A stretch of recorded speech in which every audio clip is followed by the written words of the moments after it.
नमस्कार दोस्तों। अक्सर जब हम शाम को अपने घर लौटते हैं या सुबह अपने घर का दरवाजा खोलते हैं तो हमारी हल्की सी आहट सुनकर हमारी गली का वह कुत्ता दौड़कर हमारे पास चला आता है। अपनी मासूम नजरों से हमें इस उम्मीद के साथ देखता है कि हम उसे एक रोटी या बिस्किट खिला देंगे या हम उसे प्यार से सहला देंगे, और हम ऐसा करते भी हैं दोस्तों, क्योंकि यही इंसानी फितरत है। लेकिन सोचिए, वही मासूम नजरें यदि खौफनाक मंजर में बदल जाएं तो क्या होगा। आप अपनी गली या चौराहे से गुजर रहे हैं, उसी समय 4-5 कुत्तों का झुंड आक्रामक होकर आपकी ओर तेजी से दौड़कर आता है। उस समय आपके अंदर जो डर पैदा होगा, वही डर आज के समय भारत के हर व्यक्ति के अंदर हकीकत बन चुका है। इसी डर और खौफ को लेकर सुप्रीम कोर्ट ने एक ऐतिहासिक फैसला सुनाया जो हर भारतीय नागरिक को जानना जरूरी है। कोर्ट ने साफ कहा कि कुत्तों के आतंक से भयमुक्त होकर जीने का अधिकार हर भारतीय नागरिक को है। कोर्ट ने कहा, जो कुत्ते आक्रामक हो चुके हैं उन्हें मौत के नींद सुला दिया जाए। आखिर क्यों सुप्रीम कोर्ट को इतना सख्त होना पड़ा?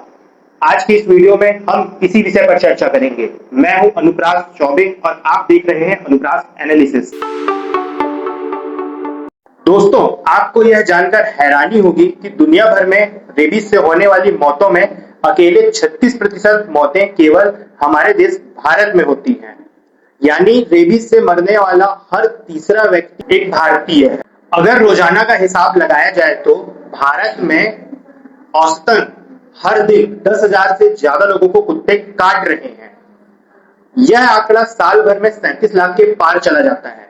और सबसे दर्दनाक बात यह है कि इन कुत्तों के सबसे ज्यादा शिकार 15 साल से कम उम्र के बच्चे और बुजुर्ग होते हैं।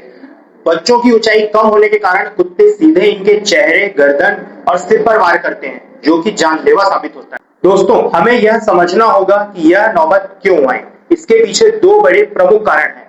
पहला, पैक मेंटेलिटी। जब एक कुत्ता अकेला होता है तो वह डरा हुआ और शांत होता है, लेकिन जब वही कुत्ता 4-5 कुत्तों के साथ झुंड में होता है तो उनका कॉन्फिडेंस हाई होता है और वह अपने गली को या चौराहे को अपना इलाका मान लेते हैं, जहां से गुजरने वाला हर व्यक्ति उन्हें अपना दुश्मन लगता है।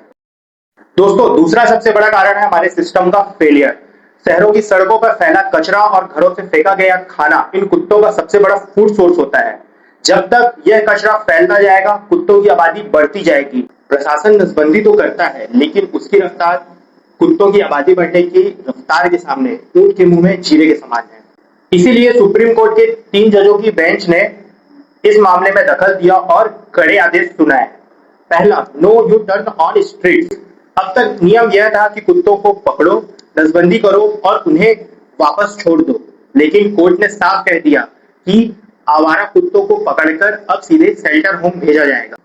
दूसरा, जो कुत्ते रेबीज से पीड़ित है, लाइलाज बीमारी से तड़प रहे हैं और लोगों के प्रति आक्रामक हो चुके हैं, उन्हें नियमों के तहत दया मृत्यु दी जाए। तीसरा, अधिकारियों को फ्री हैंड किया जाए। दोस्तों, सरकारी अधिकारी और कर्मचारी एनिमल राइट्स के डर से कड़े कदम नहीं उठा पाते थे। कोर्ट ने साफ कह दिया कि जब तक किसी अधिकारी या कर्मचारी के द्वारा किया गया कार्य दुर्भावनापूर्ण या गलत इरादे से किया गया साबित ना हो, तब तक किसी भी अधिकारी या कर्मचारी के ऊपर कानूनी कार्रवाई ना की जाए। दोस्तों, कानून अपनी जगह है, लेकिन सड़क पर सुरक्षा हमारे हाथ में है। अगर ऐसी स्थिति बने तो हमें क्या करना चाहिए? पहला, आई कांटेक्ट से बचें। दोस्तों, कुत्ते की आंखों में सीधे मत देखिए, इसे वो चुनौती मानता है। अगर ऐसी स्थिति बने तो चुपचाप एक जगह खड़े हो जाएं, कुत्ता आपको सूंघकर चला जाएगा। दोस्तों, सुप्रीम कोर्ट का यह फैसला हमें याद दिलाता है कि इंसानी जान की कीमत जानवरों के अधिकारों से कहीं ऊपर है। दूसरा, गोल्डन 15 मिनट्स। दोस्तों, ऐसा ना हो, लेकिन कभी अगर आपको कुत्ता काट देता है तो घबराने की बजाय बहते पानी और कपड़े धोने के साबुन से उस घाव को 15 मिनट तक धोएं। साबुन का कास्टिक सोडा रेबीज के वायरस को काफी हद तक मार देता है। ऐसी स्थिति में घरेलू नुस्खों को अपनाने की बजाय डॉक्टर के पास जाएं और वैक्सीन का पूरा डोज लें।